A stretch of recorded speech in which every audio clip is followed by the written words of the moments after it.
Hello, everyone. My name is Angela Lee, and I'll be presenting my research project titled Multi-Omic Analysis of GATA3 Reveals Race-Specific Molecular and Regulatory Differences in Breast Invasive Carcinoma. Breast invasive carcinoma, or BRCA, remains a leading cause of cancer-related mortality and is the most commonly diagnosed cancer in women worldwide, with an estimated lifetime risk affecting approximately 1 in 20 women. Despite advances in molecular classification, primarily using estrogen receptor, progesterone receptor, and HER2, significant heterogeneity remains, especially across racial groups.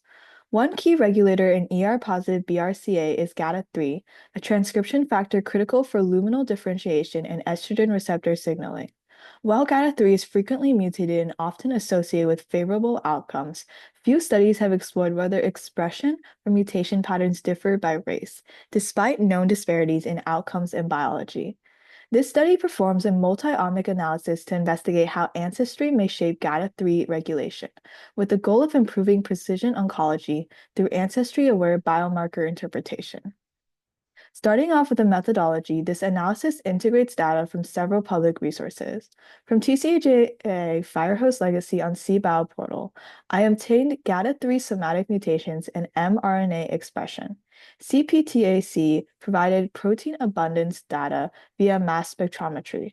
I also used COSMIC for mutation annotations and Olkin for race and subtype stratified expression comparisons. Somatic mutations were categorized into truncating, splice site, and missense, and then mapped to functional domains of the GATA3 protein. Expression was compared across race, mutation class, and subtype using non-parametric tests, specifically Wilcoxon rank sum for pairwise comparisons and Kruskal-Wallis for multi-group tests, with significance defined as p being less than 0.05. Let's move on to the key findings. We began by examining how GATA3 mutation classes are distributed across racial groups in the TCGA BRCA cohort. As shown in Figure 1, we can see that truncating mutations were the dominant class across all groups, but were especially enriched in African American tumors, where they accounted for 89% of all GATA3 mutations. Asian tumors also showed a high proportion of truncating mutations at 75%. Interestingly, missense mutations were only observed in white patients, raising the possibility that certain mutation types may be more prevalent to specific ancestral backgrounds. Next, in Figure 2, we compared GATA3 expression across mutation categories using RNA-seq V2R-SEM data. We observed that truncating and splice site mutations were significantly associated with reduced GATA3 mRNA expression compared to wild-type and missense cases. This result supports the hypothesis that these mutations impair GATA3's transcriptional function through loss of function mechanisms. Missense mutations, while less frequent, did not appear to suppress mRNA expression to the same extent. In Figure 3, we mapped all somatic mutations onto a schematic of the GATA3 protein. Truncating and splice site mutations tend to cluster near the second zinc finger domain, which is a critical spot for DNA binding. Several high-frequency hotspots emerge, as you can see in this image, particularly at amino acid positions 308, 335, and 408. We also visualize this racial distribution of these mutations by shape and color coding.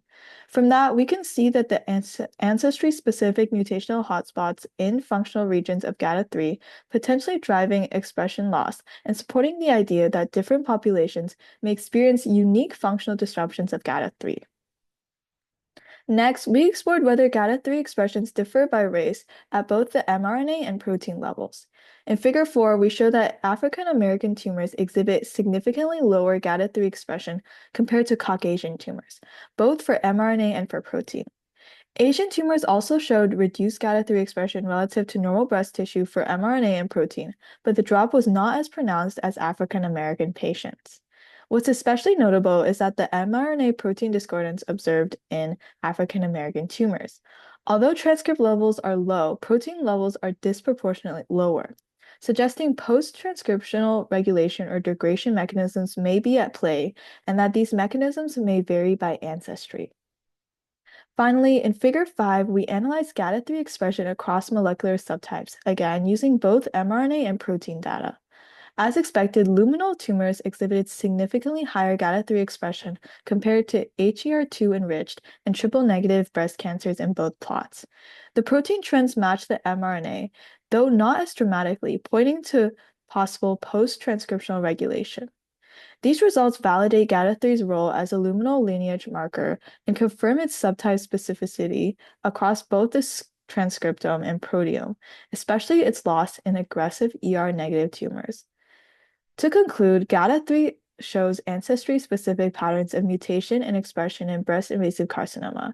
Truncating and splice site mutations enriched in African American patients are linked to reduced expression, particularly near critical DNA binding domains. Transcript protein discordance further suggests deeper regulatory mechanisms at play. Together, these findings emphasize the importance of incorporating ancestry-aware perspectives into molecular oncology to better understand and address disparities in cancer biology. Moving forward, I hope to expand this analysis to include isoform-specific expression, epigenetic regulation, and protein interaction networks. Long-term, the goal is to better understand how ancestry-linked GATA3 disruption might influence prognosis and treatment outcomes. Thank you again for your time.